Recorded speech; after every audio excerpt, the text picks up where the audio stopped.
नमस्कार भाइयों, जियो stand channel पे आपका स्वागत है। मैं हूं सुभाष। आज हम लोग देखेंगे हिंदी विषय को।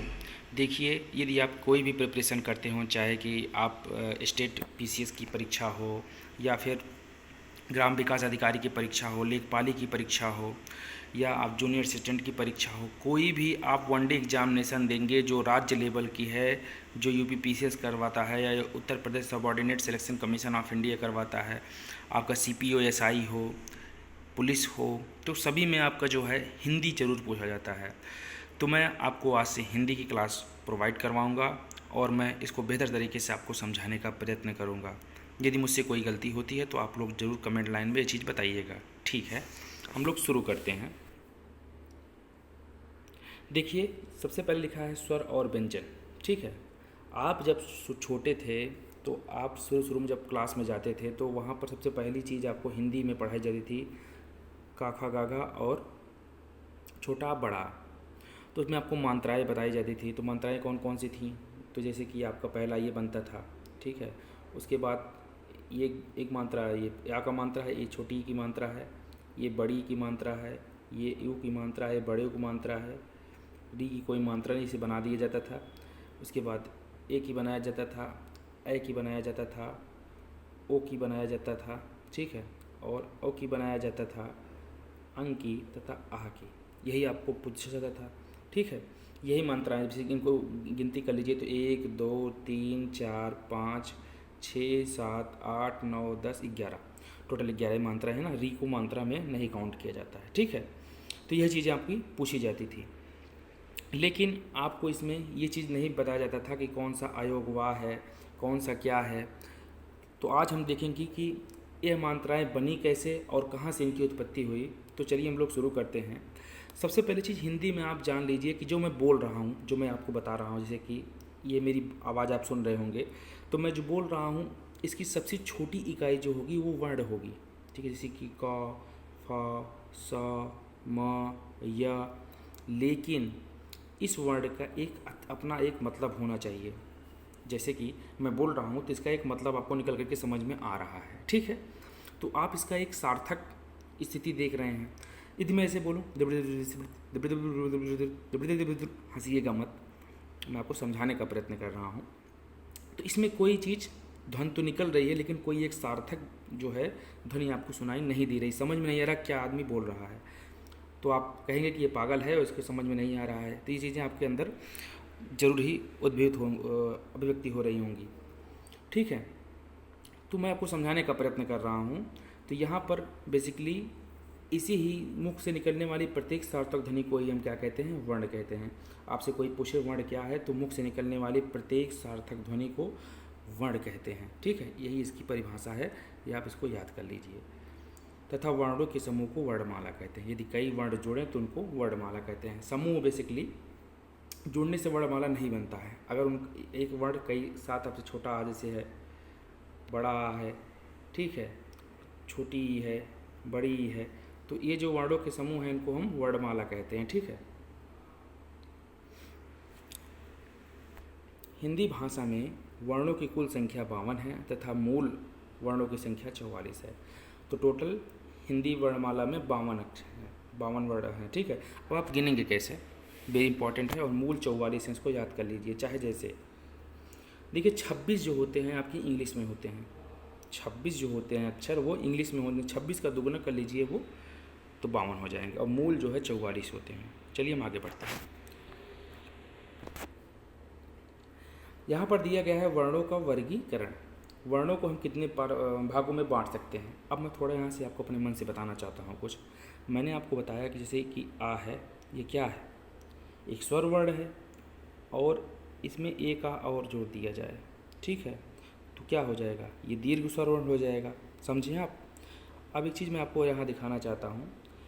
यदि दो वर्ण, ठीक है, दो वर्ण आपस में मिलते हैं या कई वर्ण आपस में मिलते हैं तो शब्द बनते हैं। ध्यान से समझिएगा, ठीक है। यदि कई वर्ण आपस में मिलें तो शब्द का निर्माण करते हैं, और यदि कई शब्द आपस में मिलें तो वाक्य का निर्माण करते हैं। पूछेंगे कैसे सर, ये तो ऊपर से उड़ जा रहा है। मैं आपको दिखाता हूँ कैसे होगा। देखिए, जैसे यहाँ पर ये हिंदी लिखा है, ठीक है। हिंदी में आप कौन कौन से अक्षर हैं? बड़ा हा है, बड़ा छोटा नहीं होता है। तो हा है, आधा ना है, दादा पे बड़ी मात्रा है, ठीक है। तो इसमें वर्ड तो हा भी तो है, भले ही व्यंजन वर्ड हो, लेकिन हा एक वर्ड है। दोनों के जुड़ने से एक सार्थक शब्द निकल के आया और हिंदी बना। तो हिंदी क्या है? हिंदी एक शब्द है, ठीक है। दो वर्ण मिल करके एक सार्थक शब्द का निर्माण किए तो हिंदी है। अब जुकुल, जकल, जकल से क्या शब्द निकल रहा है? कुछ नहीं निकल रहा है, तो ये वर्ण नहीं कहलाएगा। अर्थात शब्द किसको कहेंगे? वर्ण को आपको पता चल गया कि मुख से निकलने वाली प्रत्येक सार्थक ध्वनि को, मतलब जिसका मतलब समझ में आए, वो वर्ण कहलाता है। ठीक उसी प्रकार सार्थक वर्णों के सार्थक समूह को, वर्णों के सार्थक समूह को, ये नहीं है कि आप उल्टा सीधा लिख दीजिए तो शब्द बन जाएगा, शब्द का एक अर्थ होना चाहिए। तो वर्थों के सार्थक संग्रह को हम क्या कहते हैं? शब्द कहते हैं, ठीक है। और शब्दों को यदि आप लोग सार्थक रूप से जोड़ करके बनाएंगे तो वो वाक्य कहलाएगा। जैसे कि उच्चारण के आधार पर तो ये एक वाक्य है। जैसे राम खाना खाता है, तो राम खाना खाता है। अब देखिए, राम एक शब्द हो गया, खाना हो गया, खाता है जो है एक भी शब्द हो गया, जो कि मात्रा भी पर जुड़ा हुआ है। तो ये पूरा मिलकर के क्या बना? वाक्य बना। तो कई वर्ण मिलकर, कई शब्द मिलकर के वाक्य कहलाते हैं। कई वर्ण मिलकर के शब्द बनाते हैं और कई शब्द मिलकर के वाक्य बनाते हैं। आई होप शब्द, वर्ण और वाक्य यहाँ पर अभी क्लियर हो गए होंगे, ठीक है। अब यहाँ पे ये चीज़ बताया जा रहा है कि वर्णों का वर्गीकरण किस प्रकार से होता है। तो हिंदी में वर्णों का वर्गीकरण को 3 आधार पर बांटा गया है। उच्चारण के आधार पर, वायु संवेग के आधार पर और तारत्व के आधार पर। देखिए, हिंदी की शुरुआत बेसिकली वर्णमाला से होती है। आप जब शुरू में जानते हैं, आप सोच रहे होंगे कि ये हिंदी यहाँ से शुरू क्यों कर रहे हैं। तो देखिए भाई, आप बचपन में जब जाते हैं सबसे पहले आपको काका काका ही सिखाया जाता है, तो वही मैं सिखा रहा हूँ। और क्या सिखा रहा हूँ बताइए? वही है ना, तो वही चीज़ है। उस काका काका को आप वर्ण कहा जाता है। वर्ण आपको नहीं उस समय पता था, लेकिन अब ये क्लियर उसको वर्ण कहा जाता है। सबसे छोटी इकाई होती है, जैसे कि मुंह से कोई चीज़ निकले तो वो वर्ण है, ठीक है। ये कॉन्सेप्ट जिस दिन आपकी क्लियर हो जाएगा, आपको हिंदी बहुत सरल है लगेगी। लेकिन हाँ, यदि आप हिंदी बोल रहे हैं, हिंदी से प्यार कर रहे हैं, हिंदी को मान रहे हैं, तो माँ हिंदी आपके ऊपर कृपा जरूर करेंगी, ठीक है। आगे बढ़ते हैं। उच्चारण के आधार पर वर्णों का वर्गीकरण। उच्चारण के आधार पर वर्णों को दो भागों में बांटा गया है। एक स्वर वर्ण होता है और एक व्यंजन वर्ण होता है। स्वर वर्ण किसको कहते हैं? तो मैंने आपको बताया था कि इन वर्णों का अपना एक स्वतंत्र अस्तित्व होता है और इनको बोलने के लिए किसी अन्य वर्णों की आवश्यकता नहीं होती है। अब ये काफ़ी कॉम्प्लिकेटेड लगे। देखिए, यहाँ पर 11 संख्या उन्होंने बताया हुआ है, मैंने भी 11 काउंट करके ऊपर बता दिया था आपको। अब जैसे देखिए कि ये है छोटा आ, ठीक है, या है ई। अब इसमें आप देखेंगे तो ये स्वयं अपना एक अस्तित्व रखते हैं, इसमें कोई चीज़ नहीं जुड़ी हुई है। तो आप कहेंगे कि सर बताइए, बिना अस्तित्व की कौन चीज़ें हैं? सपोज डेट देख लीजिए, एक व्यंजन वर्ड है का किससे मिलकर के बना हुआ है? तो आप कहेंगे सर का ये आधा का है, जो हालत लगा उठे वो आधा का है, और प्लस आ से मिलकर बना होता है। अर्थात आप यह कह सकते हैं कि व्यंजनों का निर्माण जो हुआ है वो स्वरों से मिलकर के हुआ है। अर्थात स्वर की सहायता से व्यंजन बोले जाते हैं। यहाँ पर क्लियर हुआ कि नहीं हुआ? ऐसे खा में भी आ जुड़ा हुआ है। हर चीज़ में जो होता है, जैसे ली है तो ली में ई जुड़ी हुई है, तो यहाँ पर कहीं ना कहीं जो है वो स्वर होते हैं।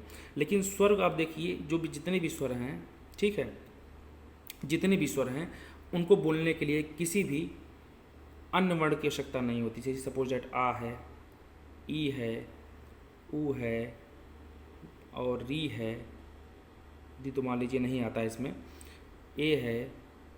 तो सारे के सारे आप देखेंगे यहाँ पर तो स्वयं में अस्तित्व रखते हैं और इनको बोलने के लिए किसी की आवश्यकता नहीं होती। आप मात्रा भी इनकी देख लीजिए, मैंने आपको मात्रा शुरू में ऊपर भी बताया था। ये छोटा आ की मात्रा होती है, ये छोटी ई की मात्रा होती है, ये बड़ी ई की मात्रा होती है, ये छोटा ओ की मात्रा, ये बड़ी को मात्रा, री की मात्रा होती ही नहीं है। ए की मात्रा, ए की मात्रा, ओ की मात्रा और औ की मात्रा, अंग और आ, यही तो होता है मात्रा। यही तो पढ़ते थे आप, यही चीज़ें हैं।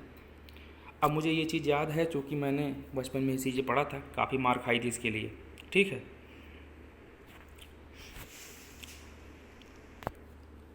अब यहाँ पर इन्होंने बताया कि स्वर वर्ण क्या होता है। स्वर वर्ण आपको क्लियर हुआ कि स्वर अपना एक स्वतंत्र अस्तित्व रखते हैं। स्वरों को बोलने के लिए किसी अन्य वर्णों की आवश्यकता नहीं होती है, ठीक है। इन वर्णों का अपना एक स्वतंत्र अस्तित्व होता है, ये चीज़ यहाँ पर लिखा है। इनके उच्चारण में कम समय लगता है, ठीक है। अ, ई, उ, अब जैसे का, खा, तो कहीं ना कहीं आ की मात्रा इसमें ज्वाइंट है। इनकी संख्या कुल 11 है, तो मैंने काउंट करके 11 बता दिया है। अब आप उसको नोट करिएगा और अपना एक वो बना लीजिए नोट्स, इसको देख देख करके, ठीक है। मैं पीडीएफ अभी नहीं उपलब्ध करवाऊँगा, पीडीएफ मैं आपको जब टेलीग्राम ग्रुप इसका अलग से बनाऊँगा तो मैं वहाँ पर आपको पीडीएफ उपलब्ध कराऊँगा। देखिए स्वर वर्ण जो होते हैं कितने प्रकार के होते हैं ये भी मायने रखते हैं, ठीक है। तो स्वर वर्ण जो होते हैं बेसिकली 4 प्रकार के होते हैं। एक होता है ह्रस्व स्वर, एक होता है दीर्घ स्वर, एक होता है संयुक्त स्वर और एक होता है प्लुत स्वर। अब यहाँ कुछ विद्वान में मतभेद है। कुछ विद्वान यह कहते हैं कि दीर्घ और संयुक्त एक है, इसलिए स्वरों की संख्या 3 मान लेते हैं। बेसिकली ह्रस्व स्वर किसको कहते हैं? ह्रस्व स्वर ऐसे स्वर होते हैं जिनको बोलने में सबसे कम समय लगता है, ठीक है। सपोज दैट जो है छोटा आ है, ठीक है, और उसके बाद ई है, ठीक है, उसके बाद ऊ है, छोटा ऊ, और री है, ठीक है। आ, ई, ऊ, री, यही मात्राएं जो होती हैं। इसको मूल स्वर के नाम से भी जानते हैं, ठीक है। यही मेन स्वर होता है। आगे बढ़ते हैं, इसको हम और बेहतर तरीके से समझेंगे। और एक चीज़ आप लीजिए, ह्रस्व से यदि दुगना समय उच्चारण में लगे तो उसको दीर्घ स्वर बोलते हैं, और दीर्घ से दुगना समय लगे तो उसे हम तिगुना समय लगे तो उसे हम प्लुत स्वर कहते हैं। मतलब ह्रस्व से दुगना समय लगे तो दीर्घ स्वर और दीर्घ से तिगुना समय लगे तो प्लुत स्वर कहलाता है, ठीक है। अभी आप इसको देख लीजिए, ये कॉन्सेप्ट सीख लीजिए, आगे हम इसको और तरीके से समझेंगे।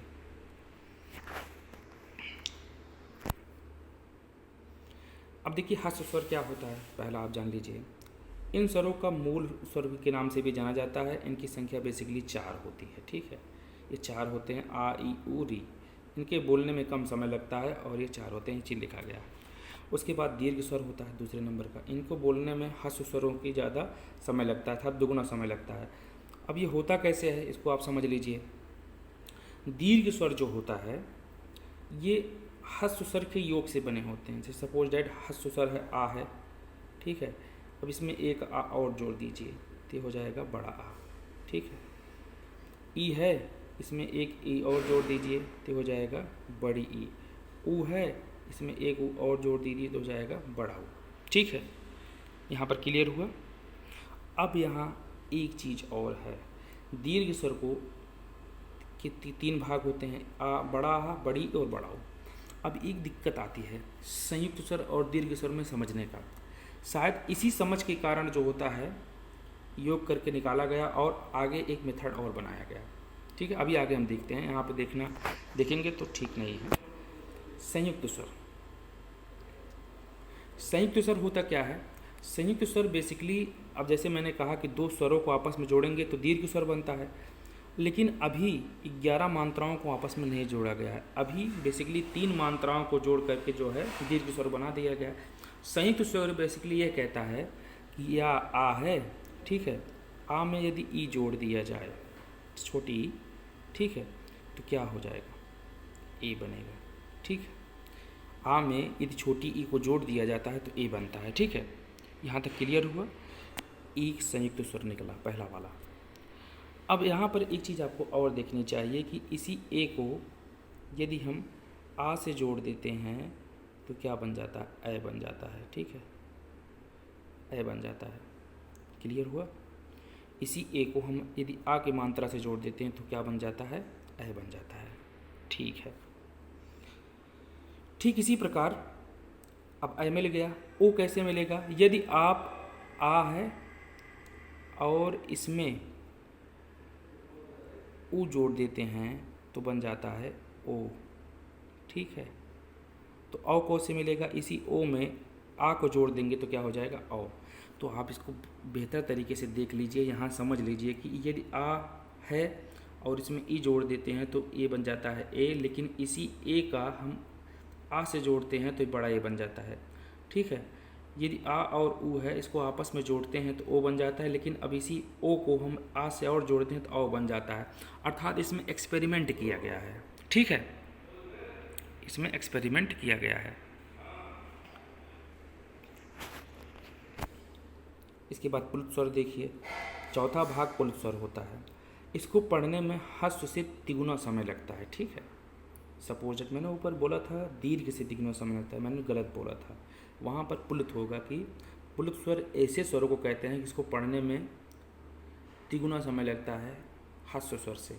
यहाँ पर देखिए, एक तो ये दीर्घ है ही, संयुक्त है, उसके बाद ये व्यंजन है और इसमें ये भी व्यंजन है, जैसे कि ओम। तो यहाँ पर किसी चीज़ को ठय करके बोला जा रहा है। पहले जो गाँवों में माता जी बुलाते थी तो बहुत तेज़ करके बुलाती थी, ठा करके काफ़ी चीज़ें बुला जाती थी, तो इसका यही कारण था, ठीक है। तो कॉन्सेप्ट इसमें देख लीजिए थोड़ा सा। सबसे कम समय लगे तो ह्रस्व है, दुगुना समय लगे ह्रस्व से तो दीर्घ है, और ह्रस्व से तिगुना समय लगे तो प्लुत है, ठीक है। आगे बढ़ते हैं। अब मैंने आपको ऊपर एक चीज़ बताया था अंग और आह को लेकर के, ये दोनों क्या हैं, तो मात्रा मैंने गिला था, लेकिन ये दोनों जो हैं अयोगवाह हैं, ठीक है। ये एक नपुंसक वर्ड होते हैं, इनका बेसिकली हर जगह प्रयोग नहीं होता है। तो बस आज के लिए इतना ही। हम अगली बार जो है आपको व्यंजन के लिए लेकर के आएंगे और आपको व्यंजन बताएंगे, व्यंजन में क्या क्या चीज़ें होती हैं, और सारे कॉन्सेप्ट को व्यंजन के रूप में हम समझेंगे। यदि इस वीडियो में कोई दिक्कत आ रहा है तो आप मुझे कमेंट में बताइएगा, हम उसको सुधारने का प्रयत्न करेंगे। जय हिंद, जय भारत।